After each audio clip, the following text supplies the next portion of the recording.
देखिए आपका ये 10th का पेपर है। पहला है निम्नलिखित कथनों में से कोई एक कथन सत्य है, उसे पहचान कर लिखिए। तो पहला है सूरज का सातवां घोड़ा नागार्जुन की प्रसिद्ध रचना है, ये भी आपका गलत। और आपका दूसरा है जन्मेजय का नाग यज्ञ लक्ष्मी नारायण मिश्र का एक प्रमुख नाटक है, ये भी आपका गलत है। और तीसरा है आपका डॉक्टर हजारी प्रसाद द्विवेदी कवि एवं कहानीकारक हैं, ये भी आपका गलत है। और चौथा है इरावती जयशंकर प्रसाद का अधूरा उपन्यास है, ये आपका सही है। देखिए अब आपका ख नंबर है निम्नलिखित कृतियों में से किसी एक लेखक का नाम लिखिए। तो पहला है रश्मि मानसा का है, आचार्य रामचंद्र शुक्ल जी हैं इसके लेखक। और दूसरा है इंद्रजाल का जयशंकर प्रसाद जी हैं। और तीसरा है संस्कृति का अध्ययन,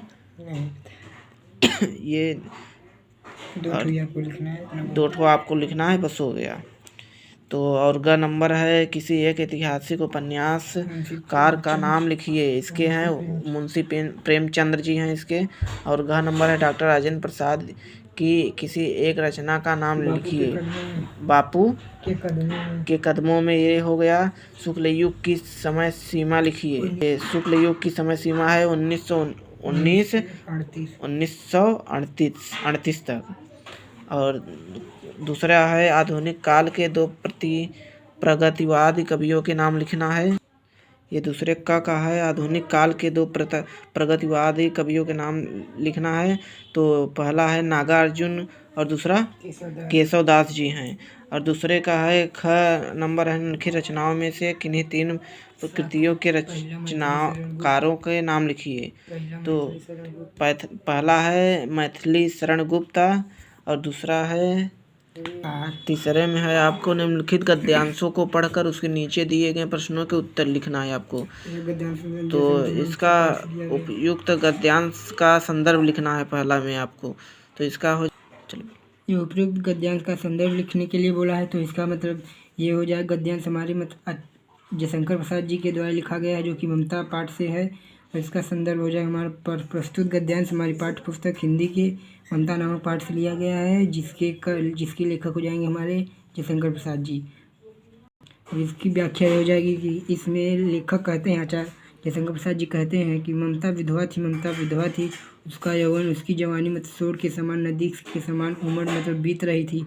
मन में वेदना, मन में आंधी तूफान, आंखों में पानी के लिए बरसात लिए, वह सुख कंटक संयन के में विकल रही, मतलब उसका कंटक संयन मतलब विकल बीत रहा था।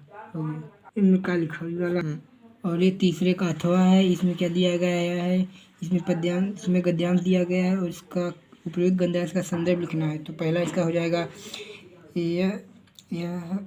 यह भारतीय संस्कृति से पाठ से लिया गया है, जिसके लेखक डॉक्टर राजेंद्र प्रसाद जी हैं। तो इसका संदर्भ हो जाएगा प्रस्तुत गद्यांश हमारी पाठ्य पुस्तक हिंदी के भारतीय संस्कृत नामक पाठ से लिया गया है, जिसके लेखक हैं डॉक्टर राजेंद्र प्रसाद जी। अभी व्याख्या में डॉक्टर राजेंद्र प्रसाद जी कहते हैं कि अहिंसा का दूसरा नाम या रूप त्याग है। अहिंसा का दूसरा नाम या रूप त्याग है और हिंसा का दूसरा रूप या दूसरा नाम स्वार्थ है। इसका जो प्रायः भोग के रूप में हमारे सामने आता है, अर्थात मतलब जब हम कुछ भोग करते हैं तो इसका मतलब पश्चाताप होता है। परंतु हमारी सभ्यता ने तो भोग भी त्याग से निकाला ही है, परंतु हमारी भारतीय संस्कृत सभ्यता ने इसे भोग के समान ही त्याग निकाला है। और भोग भी त्याग में ही पाया जाता है और पश्चाताप भी त्याग में ही पाया जाता है। और इसमें तीसरा बताया गया है, तीसरा प्रश्न क्या है हमारी संस्कृत का मूलाधार क्या है। तो इसमें हम लिख सकते हैं कि हमारी संस्कृत का मूलाधार मतलब अहिंसा तत्व पर स्थापित आधारित है। इसका मतलब अहिंसा तत्व मतलब अहिंसा का दूसरा नाम या रूप त्याग होता है। और जहाँ जहाँ हमारे नैतिक सिद्धांत का वर्णन आया वहाँ अहिंसा को ही उन्हें मुख्य स्थान दिया गया है।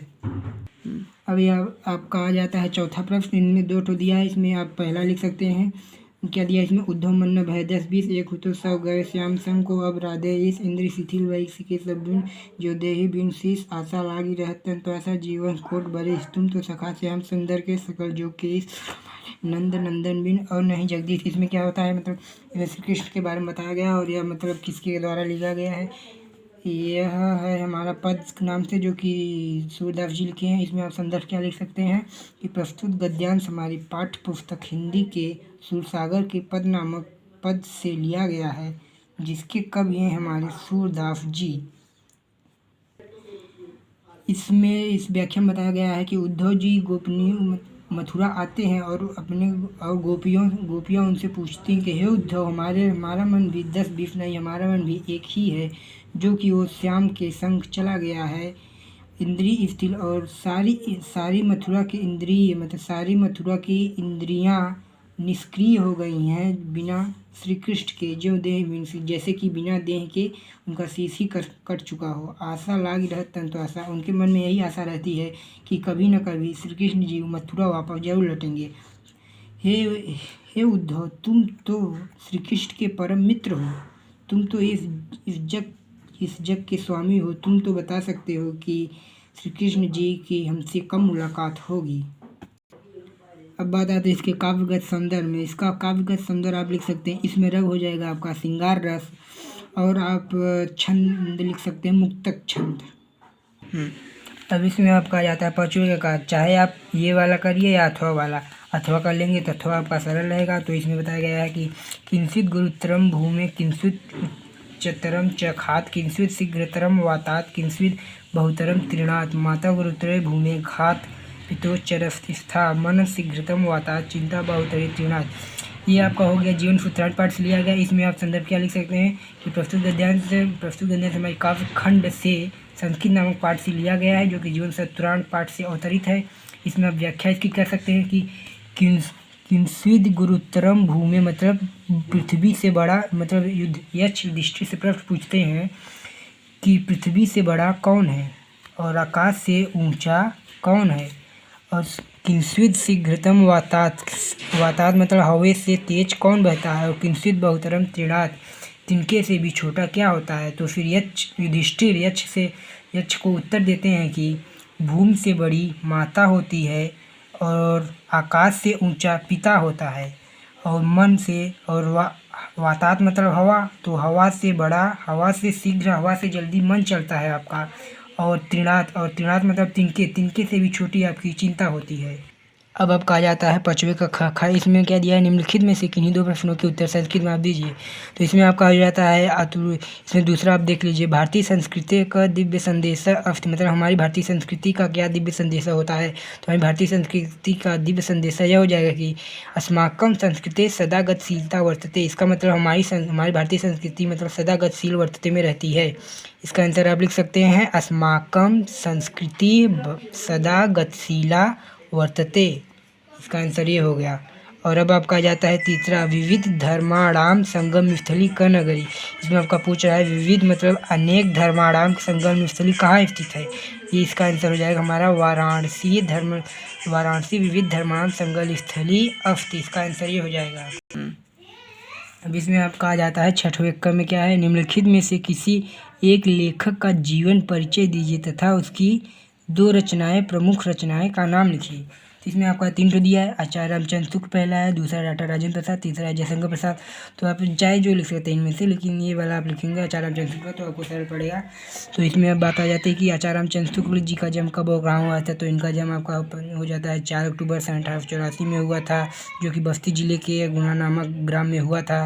इनके पिता का नाम श्री चंद्रबली शुक्ल जी था, एक प्रतिष्ठित परिवार में हुआ था। और इनके पिता जो कि मिर्ज़ापुर में कानूनगो थे। इनकी प्रारंभिक शिक्षा मिर्ज़ापुर जिले के राठ तहसील में हुई थी। परंतु इनका विद्यालय में स्कूल ये 10वीं परीक्षा जब पास किए तो इनका अनुत्तीर्ण ही आया था। तो ये मतलब ये गणित में कमज़ोर होने के कारण आचार्य रामचंद्र शुक्ल आगे की पढ़ाई नहीं करना चाहते। फिर भी इन्होंने इलाहाबाद की इंटरमीडिएट की शिक्षा इलाहाबाद से ली, परंतु परीक्षा के पूर्व ही इन्होंने विद्यालय छोड़ दिया और फिर मिर्ज़ापुर के न्यायालय में जाकर इन्होंने एक नौकरी आरंभ कर दी। लेकिन परंतु यह नौकरी इनके स्वभाव के अनुकूल नहीं थी, इसलिए उन्होंने मिर्ज़ापुर के मिशन स्कूल में 10वीं चित्रकला के अध्यापक बन गए। और अध्यापन का कार्य करते करते ये अनेक कहानी, कविता, निबंध और कई भाषाओं का हिंदी, इंग्लिश, फारसी, अंग्रेजी कई भाषाओं का उन्हें अच्छा ज्ञान प्राप्त हो गया था। फिर इनकी विद्वता से प्रभावित होकर बाबू गुलाब राय बाबू गुलाब राय जो कि हिंदी के अध्यक्ष थे, तो इनको इनकी विद्वता से प्रभावित होकर बाबू गुलाब राय ने इन्हें काफ़ी नागरिक प्रचारणी सभा में ससम्मान से बुलाया और इनको हिंदी के प्राध्यापक के रूप में बना दिया गया। और फिर जब बाबू गुलाब राय ने अवकाश पत्र ग्रहण किया, तब इनके स्थान पर आचार्य रामचंद्र शुक्ल जी अध्यक्ष के रूप में, हिंदी के अध्यक्ष के रूप में सामने आ गए। और फिर इनकी मृत्यु आप लिख सकते हैं 2 फरवरी 1941 को इनका देहावसान हो गया। उनकी प्रमुख रचनाएं क्या बोला है, 2 प्रमुख रचनाएं बोला है, तो इसके आप पहले ही लिख सकते हैं रस मीमांसा एक हो गई, एक आप लिख सकते हैं अभिमन्युवध लिख सकते हैं, या तो वो हो गया 2 ठो आप लिखनी है, 2 ठो आप लिख दिए। अब आपका आ जाता है 6वें का ख। इसमें क्या दिया है, निम्नलिखित कवियों में से किसी एक का जीवन परिचय लिखिए तथा उनकी 2 प्रमुख रचनाएं का नाम उल्लेख कीजिए। इसमें आप 3 दिया है, तुलसीदास, सुभद्रा कुमारी चौहान और सुमित्रा नंदन पंत। इसमें आप लिख सकते हैं तुलसीदास। तो इनका आप लिख सकते हैं कि तुलसीदास जी इनके जन्म के विषय में प्रातः विद्वानों को मतभेद था, इसलिए डॉक्टर नरेंद्र जी के शब्दों में इनका जन्म 1554 ईस्वी में बताया जाता है और इनका जन्म बांदा जिले में बताया जाता है। फिर इनका जन्म 1554 ईस्वी में हुआ था। इनका जन्म अभुक्त मूल नक्षत्र में होने के कारण इनके माता पिता ने इनको परित्याग कर दिया था। और फिर इनकी मुलाकात बाबा नरहरि सिंह दास से हुई थी। फिर इनके पिता का नाम आत्माराम दुबे है तथा इनकी माता का नाम हुलसी था। फिर इन्होंने बाबा नरहरि दास सिंह के साथ इन्होंने पूरे पृथ्वी पर प्रयत्न किया, घूमा और फिर कई वेद पुराण, हिंदी, इंग्लिश, अंग्रेजी, फारसी भाषाओं का आदि ज्ञान हुआ इनको। फिर इनकी शादी हो गई, जो कि इनकी पत्नी का नाम था रत्नावली, और ये अपनी पत्नी से अत्यधिक प्रेम करते थे। एक दिन क्या हुआ, इनकी पत्नी ने इनको बिना बताए मायके चली जाने के कारण ये उस रात अर्धरात्रि में ही अपनी पत्नी से मिलने चले गए थे उनके मायके, अपनी पत्नी के मायके। फिर इनकी पत्नी ने इनको फटकार दिया, दुत्कार दिया कि आप मेरे लायक नहीं हो। तब तुलसीदास जी वहाँ से चले गए और जंगल में व्यापन करने लगे। और फिर अनेक इन्होंने कहानी, कविता, निबंध आदि जैसी बहुत सी कहानी, कविता लिखी। फिर इनके जन्म के विषय में एक दोहा प्रचलित है, जो कि है 1554 बीसे कालिंदा के तीर, श्रावण शुक्ल सप्तमी, तुलसी धर्यो शरीर। फिर इनकी मृत्यु की आप बात कर लेते तो इनकी मृत्यु हो जाती है 1680 ईस्वी में हो गया। फिर इतना आप लिख दिए तो इतना बहुत है। फिर बात आती है अब आपकी 2 रचनाएं भी लिखनी है, तो तुलसीदास की 2 रचनाएं आपकी क्या हो सकती हैं। आपकी बात आती है रचनाएं की, तो इनकी रचनाएं क्या हो जाती है, इन्होंने श्री रामचरितमानस एक हो गई, गीतावली, दोहावली, बहुत 2 रचनाएं बहुत हो गई। बात आती है 7वें क में क्या है, हास्य अथवा करुण रस की परिभाषा लिखकर उसका एक उदाहरण दीजिए। तो आप चाहे जिसका लिख सकते हैं, हास्य रस का लिख लीजिए। जैसे हास्य रस का स्थायी भाव हास्य होता है, और इसमें क्या होता है, जब किसी मनुष्य का विकृत आकार, वेशभूषा तथा चेष्टाओं को देखकर हमारे मन में जिस रस की उत्पत्ति होती है उसे हम हास्य रस कह सकते हैं। तो इसका उदाहरण आप लिख सकते हैं, हंस हंस भाजय देख दुलहु दिगंबर को, पाहुनी जे आवे हिमाचल के उछाह में, हो गया। इसका उदाहरण ये हो गया। आपका करुण रस को भी लिखना चाहते हैं तो लिख सकते हैं, अथवा दिया है लेकिन चाहे जो आप लिख सकते हैं इन दोनों में से।